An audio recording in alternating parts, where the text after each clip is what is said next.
Class 10 subject chemistry, and we were doing chapter number 2.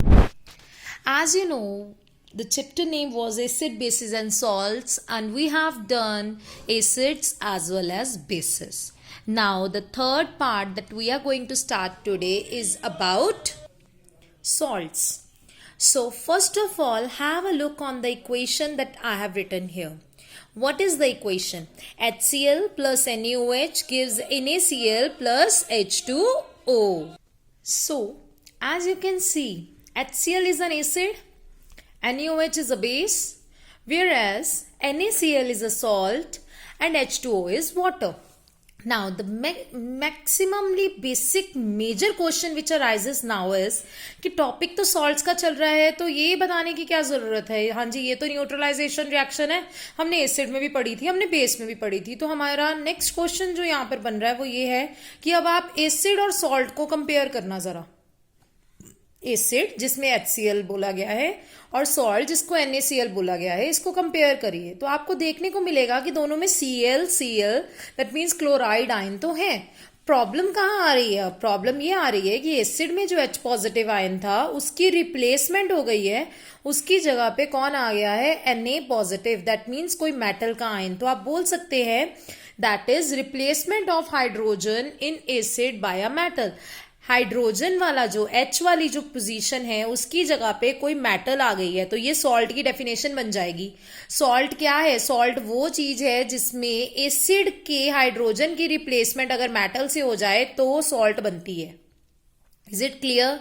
Now अगर आपके पास HCl की कोई सॉल्ट की बात आएगी, हाइड्रोक्लोरिक एसिड की, तो उसे आप बोलोगे क्लोराइड, लाइक दिस वन. ये HCl से बनी हुई थी तो this would be chloride, NaCl chloride. Okay, sodium chloride. Next, अगर H2SO4 की बनी होगी तो सल्फेट बोलेंगे उसे, HNO3 वाली को नाइट्रेट बोलेंगे, H2CO3 वाली को कार्बोनेट बोलेंगे और CH3COOH वाली को एसीटेट बोलेंगे. ओके, फॉर एग्जाम्पल आपको नाम बताने हैं फॉलोइंग सॉल्ट्स के.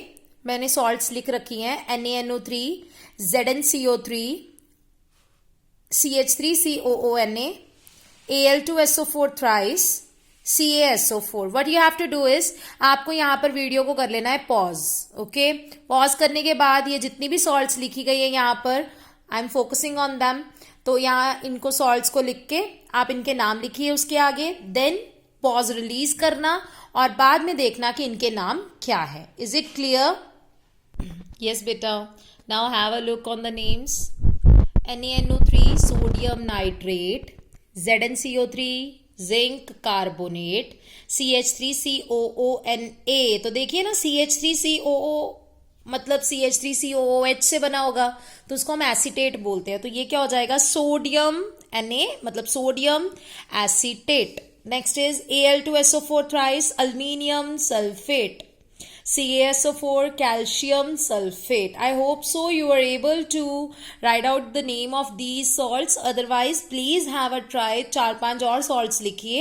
You are capable of forming the salts and then उसके नाम decide करना. Okay, so the next topic is salts conducts electricity. बेटा आपको पता है हमने acids में पढ़ा था, थर्ड पॉइंट में conducts electricity. बेसिस की थर्ड पॉइंट प्रॉपर्टी पढ़ी थी, conducts electricity. So the salts also conducts electricity. क्यों कंडक्ट करती हैं? Because of the presence of ions. Salts में भी तो आयंस हैं, चेक करते हैं जरा.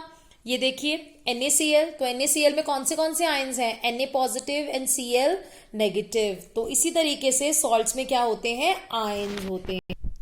तो अगर सॉल्ट्स में आयंस होते हैं तो हम इनको आयनिक कंपाउंड्स भी बोल सकते हैं.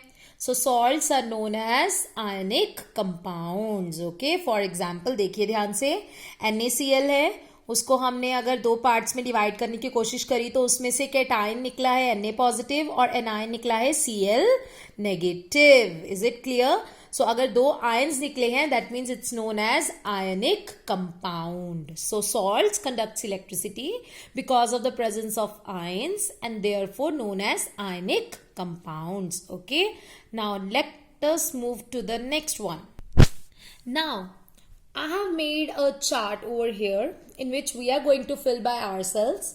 तो करना क्या है हमें, सबसे पहले देखिए यहाँ पर एक साइड पे बेसिस हैं, एसिड्स हैं, और सबसे पहले दिया गया है सॉल्ट्स।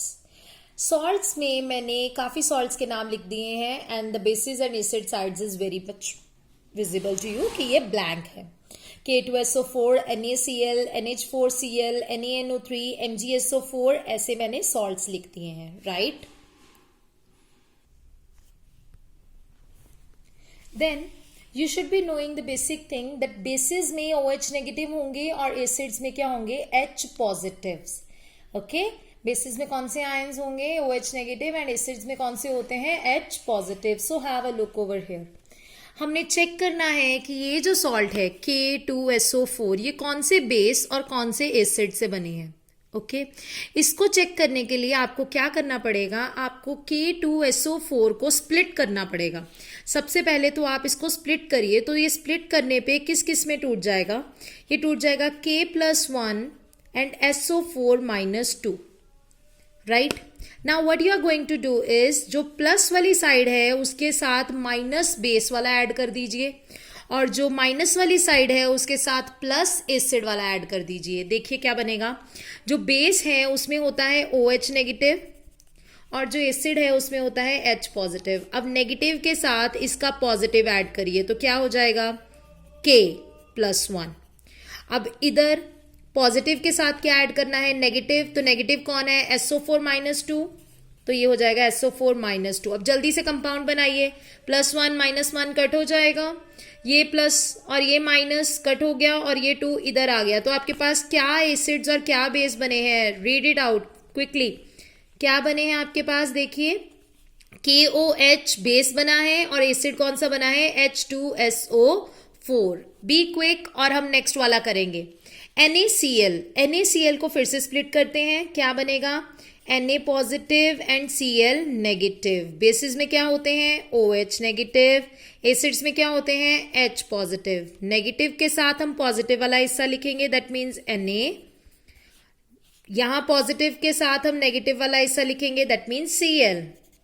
प्लस माइनस कट गया, तो क्या बन गया आपके पास, NaOH and HCl.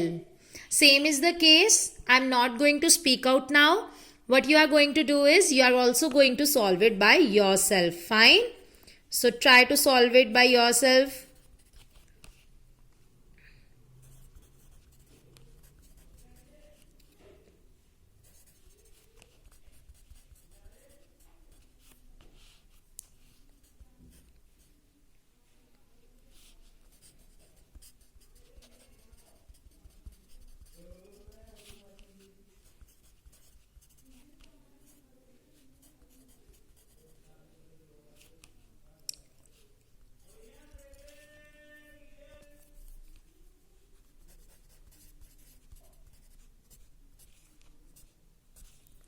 I hope सो ये अब आपको सॉल्व करने आ गए होंगे। सो जो लास्ट पार्ट है MgSO4, I am leaving it for your self.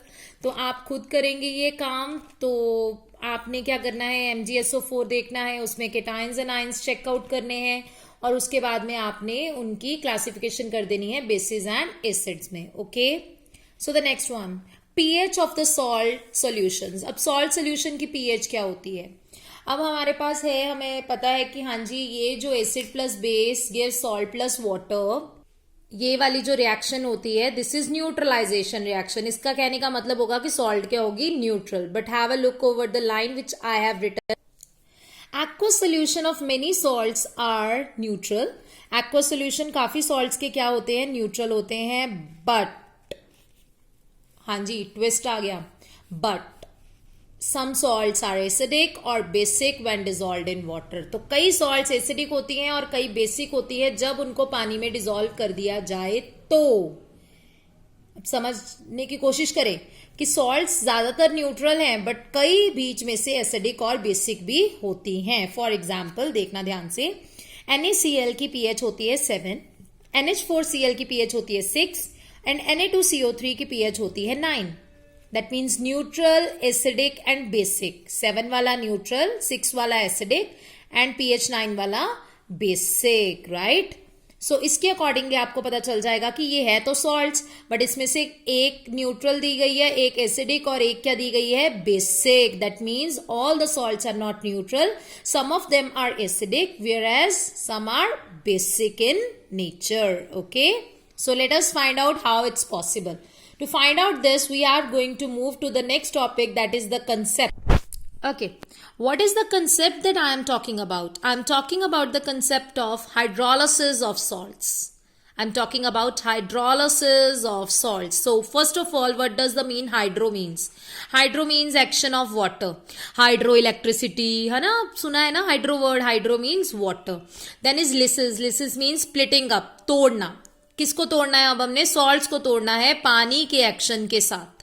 सो ध्यान से देखिए क्या हो रहा है हाइड्रोलिसिस में. हाइड्रोलिसिस में हमने क्या किया, हमने NH4Cl दैट मीन्स कोई सॉल्ट ले ली, इस सॉल्ट में हमने वाटर डाला है. वाटर डालना पड़ेगा बिकॉज एक्शन ऑफ वाटर चाहिए ही चाहिए. वाटर डालेंगे तो इसकी होगी हाइड्रोलिसिस. डबल हेडेड एरो के साथ काम चलेगा. हाइड्रोलिसिस के बाद क्या होने वाला है, यहां से NH4 पॉजिटिव और वाटर भी स्प्लिट करेगा, तो केटाइंस एंड आयंस जुड़ के डबल डिस्प्लेसमेंट रिएक्शन के बाद आपको मिलने वाला है. ध्यान से देखिए कैसे. NH4 से NH4 positive, Cl negative, H2O splits up into H positive and OH negative. Now this NH4 positive moves with OH negative forming NH4OH. Look here, NH4OH. Now H positive and Cl negative would give HCl. Look here, HCl is formed. Now this NH4OH, due to the presence of OH it's a base, and HCl due to the presence of H it's an acid. तो मतलब अगर हम hydrolysis करें किसी salt की तो आपके पास क्या निकलता है, आपके पास निकलता है NH4OH that means a base and HCl that means a salt, right? तो एक बेस और एक क्या निकलती है आपके पास, सॉल्ट निकलती है. Now have a look on this topic. Wait. Strong acid और स्ट्रॉन्ग बेस अगर रिएक्ट करें, दोनों अगर स्ट्रॉन्ग होंगे तो दोनों की जो न्यूट्रलाइजेशन है ना वो बहुत अच्छी तरीके से होगी और सॉल्यूशन जो बनेगा आपके पास वो बनेगा न्यूट्रल. बट अगर उनमें से एक भी स्ट्रांग हुआ तो वो अपना एक्शन शो कर देगा बच्चे. अगर एसिड स्ट्रांग होगा तो वो अपना एसिडिक करेक्टर शो करेगा, अगर बेसिक स्ट्रांग होगा तो वो अपना बेसिक करेक्टर शो करेगा. फॉर एग्जाम्पल ये देखिए, अगर स्ट्रांग एसिड के साथ वीक बेस का काम करे तो एसिड स्ट्रांग है तो एसिडिक सोल्यूशन बनेगा. अब अगर वीक एसिड के साथ आप स्ट्रांग बेस का काम कर रहे हैं तो बेस स्ट्रांग है तो बेसिक सॉल्यूशन बनेगा. इसके लिए मैंने एग्जांपल्स इनके कलर वाइज ही दे रखी हैं, ध्यान से देखिए. ये है strong acid plus strong base gives neutral solution. तो इसकी एग्जांपल क्या है देखना. अगर मैं HCl ले रही हूँ वो भी स्ट्रांग होता है, NaOH ले रही हूँ वो भी स्ट्रांग होता है, तो उसके बाद मेरे पास ये जो NaCl सॉल्ट बनी ये न्यूट्रल होगी. क्या होगी, ये न्यूट्रल होगी. नेक्स्ट इक्वेशन अगर मैं देखूं तो क्या थी, strong acid plus weak base gives acidic solution. Strong acid और वीक बेस क्या देता है, acidic solution, right. Have a look on this.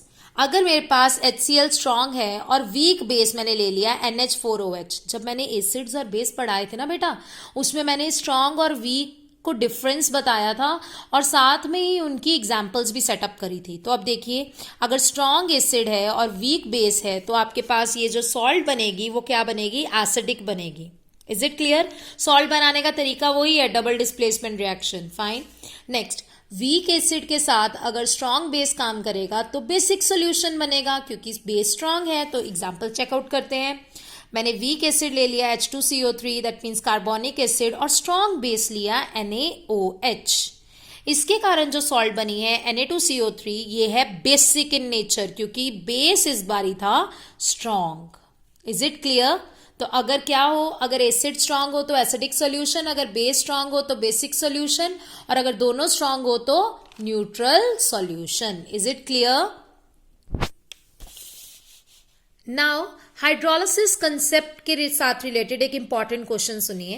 Question number 33 है आपके पेज नंबर 97 पे आपको दिख जाएगा. क्वेश्चन क्या है, why N aqua solution of NaCl is neutral. NaCl का सोल्यूशन जो होता है एक्वा सोल्यूशन वो न्यूट्रल होता है, but N aqua solution of Na2CO3 is basic. और Na2CO3 का जो सोल्यूशन होता है वो बेसिक होता है। बेटा क्वेश्चन के कहने का उसका मतलब पता क्या है कि NaCl भी एक सॉल्ट है, Na2CO3 भी एक सॉल्ट है, तो फिर ये सॉल्ट न्यूट्रल और ये सॉल्ट बेसिक क्यों? तो इसके कंसेप्ट में आपने आंसर जब भी लिखना है आपने करनी है हाइड्रोलिसिस। हाइड्रोलिसिस जो है वो उसी इक्वेशन के अकॉर्डिंगली चलेगी जो हमने कंसेप्ट पढ़ा था और उसमें थी। कंसेप्ट में आपने क्या पढ़ा था कि जब भी किसी सॉल्ट को आप वाटर में डालते हैं तो उसकी हो जाती है hydrolysis, double headed arrow. Same इधर भी मैंने सॉल्ट ली और उसको वाटर में डाला, हाइड्रोलिसिस हो गई। जब आपने वाटर में डाली तो आपको वापस क्या मिलने वाला है, कोई बेस और एसिड। तो इधर चेक करते हैं NaCl के केस में कैसा बेस मिला है, स्ट्रांग, और एसिड भी कैसा मिला है, स्ट्रांग। तो बेटा जब दोनों स्ट्रांग हो तो न्यूट्रल बनेगा कि नहीं, इसलिए NaCl क्या होता है, न्यूट्रल होता है। फाइन। अब इधर बात करें Na2CO3 की, तो इसमें हमने वाटर डाला, हाइड्रोलिसिस हुई, डबल हेडेड एरो, तो एक बेस बन रहा है NaOH जो स्ट्रांग है और एक एसिड बन रहा है H2CO3 जो वीक है। तो अगर बेस स्ट्रांग है तो ये कौन सा सोल्यूशन होगा, ये होगा बेसिक सोल्यूशन। यही तो क्वेश्चन था कि Na2CO3 बेसिक है और NaCl क्या है, ये है neutral. I hope so this whole concept is very much clear to you all. Thank you so much class.